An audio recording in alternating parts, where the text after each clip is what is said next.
Hey guys, welcome to Pajama Let's Play. I'm Michelle, host of Pajama Let's Play, where we talk all things Kingdom Hearts. Today is another video scripted by Krazkris2000, and it explores the different keys required to recomplete a person. But before we get into all that, make sure to like, share, subscribe, and ring the bell. You can check out my Patreon or leave a tip via the various apps linked in the description box down below. As always, there will be spoilers, so heads up there. Today's video is part 2 for the series submitted by Krazkris2000, and it's titled The Keys of Existence Theory. Body, replica. Heart, heart. Soul, soul. Memories, actual memories or memories of. Dreams, dream pieces or dreams of.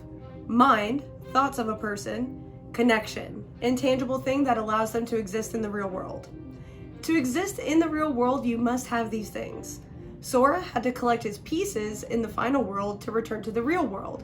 Now he's in a situation where he doesn't have the power of waking. The fairy godmother kept mentioning some things needed to locate Sora, and it's interesting because it's stressed multiple times, and the word key is included in her phrase. But it seems this concept is new and old at the same time. This theory will explain the idea of the keys of existence. Throughout Kingdom Hearts, there have been multiple situations where a person becomes incomplete, non-existent, and eventually whole. This theory will explain what exactly happened to Sora when he faded away, and what his fate could be in unreality. But let's start with the number of keys. 7. 7 keys are needed for a person to exist. I'll briefly describe each key, individually or as a group, because it's clear throughout the series where this could be the case. Body, heart, and soul. These are obvious keys, since we are all familiar with those that have lost their hearts, nobodies, lost their body, heartless, and soul, gives a person / nobody life.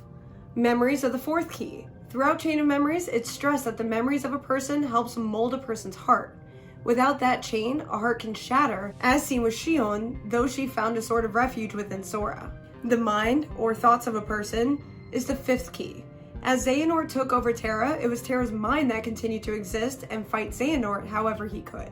Mainly in the form of the lingering will, but Naminé was able to communicate with his mind, and it's possible that by destroying his armor, Terra's mind was able to return to his heart in darkness.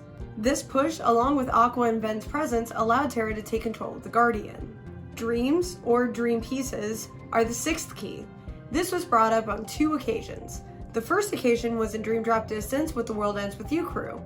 Joshua brought the dream pieces of Neku and company because in their world, their existence came to an end. It was a surprise that their dreams took bodily form, which gave Joshua hope. As intangible as they are, dreams are part of a person's existence. The second occasion is Sora. The fairy godmother said Riku's dreams were a key to locating Sora, but because she specifically mentioned 3 keys, it's clear Riku was retaining Sora's dreams, a piece of Sora's existence. And the last key, a connection. This can be an intangible thing that allows a person to exist in the real world. Roxas said that the last key needed to make him whole again was a connection, i.e. the sigil. He also stated he was bound to this world because of it. In Dream Drop Distance, Ansem the Wise said Sora has the ability to use a connection to make something real or exist. Kairi had 7 pieces of her heart that we needed to find. Unless there's an 8th key needed to reform her, we'll assume Sora's connecting those pieces and the last key were one and the same. So using those 7 pieces, or keys, Sora used the light of the Guardians to make the heart whole and open a pathway for Kairi back to their world. What does all of this mean for Sora's current situation? Well, remember in the final world, Chirithy talked about how the world worked and Sora's predicament. While Kairi was holding Sora together at the time, it was said that Sora was conceptually in pieces. Chirithy also mentioned that Sora would have to piece himself back together to become his old self again.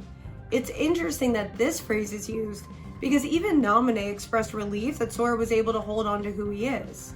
Between that and the Nameless Star's repeated statement about the ability to retain his form, it's clear that being sent to the final world separates you into multiple pieces. Sora was able to appear to Kairi in Melody of Memory, despite him being stuck in unreality. The way Xehanort expresses this is interesting too. Your voice can't reach us here, now I'm certain of where your heart is. Xehanort is telling us that part of Sora was able to join the fight, but his heart was in unreality. Kairi had the memories of Sora, Riku had the dreams, and the Nameless Star has the connection. hers specifically because the rest of Sora is in unreality and she is the portal to get there. It's possible that because of this, the Sora that we see that meets Yozora is only part of Sora. Sora thinks he's all there, but it's only his heart that confronts Yozora. It would have to be his heart because of Yozora's ability to unveil Sora's Station of Awakening.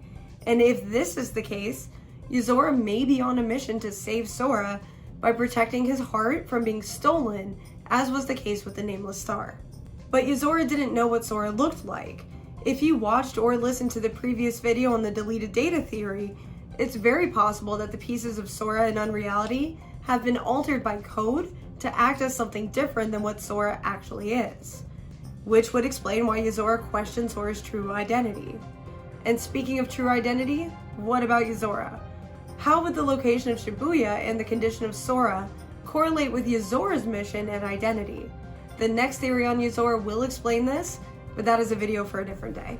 So what do you think? Are there 7 keys required to be a fully formed person? Are there other keys you like better? Tell me all about your thoughts in the comments down below. Have a theory you'd like me to cover?